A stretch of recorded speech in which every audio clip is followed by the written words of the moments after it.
सतसैया के दोहरा ज्यो नाविक के तीर, देखन में छोटन लगे घाव करे गंभीर। लेकिन घाव का यहाँ अर्थ मरमाहत करने से नहीं है। घाव का अर्थ है भावनाओं को छूता हुआ वह भाव जो हम सबको एक जैसा बना दे। जैसे जब शक्कर मिलती है पानी में तो दिखती नहीं है, वैसा हम एक में एक हो जाते हैं। ठीक वैसे ही समस्त रचनाकारों को दोहे में समाहित करके अपनी बात को पूर्ण कर देना, ये शायद एक साहित्यकार ही कर सकता है। और सर्जना के इस क्रम में जब बसंत के फूल खिलेंगे, तो जब का जो इंतजार था कि जब बसंत के फूल खिलेंगे, तो मंजू दीदी के मन में वो फूल खिल उठे थे। उन्हें उसको इंतजार में रखना नहीं पड़ा कि जब खिलेंगे तब। उन्होंने अब को लिया और वो सब दोहों में समाहित हो गया। इतने रचनाकारों को एक संग्रह में लाके भावानुरूप और उनके व्यक्तित्व के अनुसार उनको एक अर्धसमात्रिक छंद में लाके रख देना, ये बहुत बड़ी बात होती है। हमने बहुत से लोगों को, जब हम बात करते हैं छंदों की और भावनाओं की, तो बहुत से लोग उस तरफ होते हैं कि छंद के अनुसार रचना होनी चाहिए। कुछ लोग कहते हैं भावानुरूप होना चाहिए। ये चाहिए वाला जो समस्या है ना, ये हमें मनुष्य नहीं रहने देता है। क्योंकि जब छंदों की बात हुई होगी वो बाद में हुई होगी। पहले मन में आई होंगी भावनाएं निश्चित हुई होंगी, फिर हमने उसको नियम में बांधना शुरू किया होगा। तो यहाँ पे मंजू दीदी को भावनाओं में बांधना नहीं पड़ा। कम समय में, या मैं कहूँ कि 1 से 2 दिन के अंदर समस्त रचना जिनको संपादित कर रही थी, जिनकी रचनाओं को पढ़ रही थी, उन रचनाकारों को आत्मसात कर लेना। और दोहे में, क्योंकि मैं जानती हूँ जितने लोग यहाँ बैठेंगे इस बात को मानेंगे कि जब भावनाओं को हम छंदानुसार रखते हैं तो हमें प्रयास करना पड़ता है। सिद्धहस्त होना बाद की बात होती है, लेकिन जब हम भावनाओं को, उसकी बांध को रोकते हैं तो कहीं ना कहीं रुकते हैं। लेकिन मंजू दी यहाँ रुकी नहीं। उन्होंने उन भावनाओं को बहने दिया और जैसे वो छोटे पुट में समाहित हो गया तो बन गया वो हमारा दोहा मंजूषा, जो हम सबके हाथ में इस समय है। और अगर आप देखेंगे तो जो पहला दोहा है, उस पहले दोहे के बाद आखिरी दोहे तक पहुंचने में, क्योंकि जाहिर सी बात है किताब हमारी, जो हमारे सबसे बड़े हैं, जिनका आशीर्वाद हम सबको मिलता है, जब हम बात करते हैं श्री महेश चंद्र द्विवेदी जी से, तो वहां से शुरुआत होती है। और जो आखिरी सोपान है, जो आखिरी पायदान है, वो मैं हूँ। तो जब समाहित किया गया तो जो भावनाओं का विस्तार था, इन्होंने कहा था कि लिखे प्रेम के संग। अब सोचिए, बात शुरू की गई थी प्रेम के साथ। पहला दोहा जो आखिर में चौथे चरण में कहता है कि लिखे प्रेम के संग, और जब किताब खत्म होती है तो उसमें आखिरी चरण में लिखा है सुंदर स्वच्छ विचार। अब आप सोचिए, अगर ये बाधा न गया होता तो प्रेम से शुरुआत होके उसको एक समाज के सापेक्ष लाके रखना, ये ऐसे ही कोई नहीं कर सकता है। वो भावनाओं को बह देने की जो मंजूषा है, जो वो भाव की मंजूषा है, जो वो विचारों की मंजूषा है, जो अपनों को पहचानने की मंजूषा है, उन्होंने दोहा के रूप में उसको लाके यहाँ पे लिख के रख दिया है। और ये किताब हमारे समक्ष आती है, हम सबके हाथ में आती है। आप अगर पढ़ेंगे तो शायद आपको नाम पढ़ने की जरूरत नहीं होगी कि किसकी बात की जा रही है, आप स्वयं को पहचानने लगेंगे। और जब मैंने इस किताब को पढ़ा, मुझे मुश्किल से दी पढ़ने में आधा घंटा, लेकिन समझने में 2 दिन लगा। क्योंकि व्यक्ति और व्यक्तित्व की पहचान करने के लिए हम पुस्तक को पढ़ तो लेते हैं, लेकिन जब उसको आत्मसात करना होता है तो हमें समय लगता है।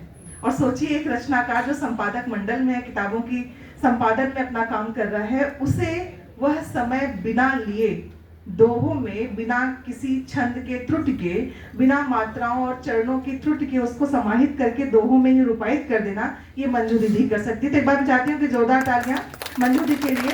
क्योंकि जब हमारे बड़े हमारे समक्ष होते हैं और जब दोहों के रूप में संपुटता आती है तो कहीं ना कहीं संपुट ही बनता है। और हम जानते हैं संपुट क्यों होता है, जो हमें उस जीवन के, रामचरितमानस में हम संपुट लेते हैं, जो हम लक्ष्य अपने संपादित करते हैं, जो हम चाहते हैं साधना, उस साधने के लिए संपुट रखते हैं, तब अपनी बात को ईश्वर तक पहुंचाने का हम प्रयास करते हैं। तो अगर मैं कहूं कि ये संपुट लिया गया है जीवन का, और साहित्यकारों को उस संपुट में एक साथ लाके बिना चौपाइयों के, बिना अन्य छंदों के दोहों में एकाग्र कर दिया गया है, तो अतिशयोक्ति नहीं होगी। ये सच में मंजू दी का बड़ा काम है। किताब कितनी भी छोटी क्यों ना हो, वो दिखाती है कि ये पूरे सदन में जितने लोग हैं, मैं एक दोहा वहाँ पर जरूर लाऊंगी, क्योंकि मैं सबको देख रही हूँ, सबकी जो आंखें हैं, जो नेत्र हैं, वो सुनने को बेताब हैं। तो बिहारी ने एक दोहा लिखा था, एक सदन की बात की थी, एक दरबार की बात की थी।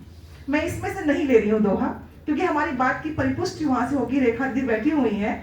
एक दोहा है बिहारी दास का, क्योंकि दोहों की शुरुआत हुई थी 6वीं शताब्दी में। जब हम बात करते हैं, जब हम इतिहास की बात करेंगे, तो जो दोहावली थी, जो दोहावल कहा जाता था, वो 6वीं शताब्दी की शुरुआत में इसका विकास हुआ। उसके भक्ति काल के स्वर्णिम युग की संरचना में इसका बड़ा योगदान रहा है। हमारे समस्त साहित्यकार दोहों के माध्यम से ही स्वर्णिम युग की स्थापना करते हैं भक्ति काल में। तो वो लिखते हैं, उसके आगे जब नृत्य काल में आते हैं कि कहत नटत रीझत किझत मिलत खिलत लजियात, भरे भवन में करत है नैनन ही सो बात। तो यहाँ पे मंजू दीदी ने नैनों से ही बात की है। वो कलम का माध्यम भले ही हुआ हो, लेकिन यहाँ पे इन्होंने कवियों के कहने के इनकार को, उनके शर्म को, उनकी झिझक को, उनके उस प्रेम को समाहित करते हुए इस भवन को जोड़ दिया है और अपनी बात की संपूर्णता इस किताब में लाके रख दी है। आप लोगों की संपूर्णता उस दोहों में लाके रख दी है। ये इस कृतित्व की सबसे बड़ी विशेषता है। क्योंकि साहित्य की विद्यार्थी, तो मैं जानती हूँ कि जब एक कोई पंक्तियां लिख दी गई होती हैं, तो जब समाज, साहित्य समाज का दर्पण है कहा गया था, तो ये मात्र एक वाक्य नहीं था, ये हमारी संपूर्णता का वो विधान था जिसकी डोर को पकड़ के आज हम सृजन की तरफ आगे बढ़ते बढ़ते सर्जक बनते जा रहे हैं। तो सर्जना के उसी अध्यात्म के लक्ष्य की प्राप्ति में जो ये मील का पत्थर साबित होने वाला है, वो हमें रूपायित करने वाला है। प्रथम बार साहित्यकारों को, जो स्वयं लेखन का कार्य करते हैं, उनके लिए इस तरह से उनके ही जीवन में लिखकर, उनके सामने लिखकर जो एक नया सुविचारित रूप में प्रयोग किया गया है, इसका हमें सहर्ष स्वागत भी करना चाहिए और हमें इस पे काम भी करना चाहिए। मैं बहुत बहुत बधाई दूंगी अपनी संस्था नवसृजन साहित्यिक एवं सांस्कृतिक जो हमारी संस्था है, जो अनुरत लखनऊ में अपने कार्यों से, अपने बैनर से नहीं, अपने कार्यों से अपना साहित्य में नाम दिन प्रतिदिन ऊंचा कर रही है। उसका ये नूतन प्रयोग, ये नवल प्रयोग कहीं न कहीं साहित्य में मील का पत्थर साबित होगा। इसके लिए डॉक्टर योगेश भैया, देवेश जी, हमारे सभी सम्मानित मंचासीन अतिथि, जिनका मानसिक मनसा, जो जिनका वहाँ रहना, उनको सहयोग देना, और हम जैसे छोटे छोटे कलमकारों को, जिन्होंने कलम पकड़ना भी नहीं सीखा है कि कलम को सही पकड़ के उसको किस दिशा में ले जाना है, उनको अपने साथ खड़ा करके हमें आगे तक भेजने की जो प्रयास किया जा रहा है, उसके आखिर में लिखा हुआ दोहा कि शब्द शब्द मोती जड़ें, सुंदर स्वच्छ विचार। तो ये सुंदर स्वच्छ विचार जो भले ही मेरे द्वारा मेरे लिए कहे गए हों, लेकिन मैं चाहूंगी कि ये हम सब में सुंदर स्वच्छ विचारों के साथ समाज को जोड़ने, नफरत को तोड़ने और समस्त मानव को एक सूत्र में बांट के आगे करने का प्रयास सार्थक हो, सार्थक पहल हो और नवसृजन उस सर्जना में साधक के रूप में सतत अनुत आगे बढ़ता रहे। आप लोगों का आशीर्वाद मिलता रहे। बहुत बहुत आभार, धन्यवाद।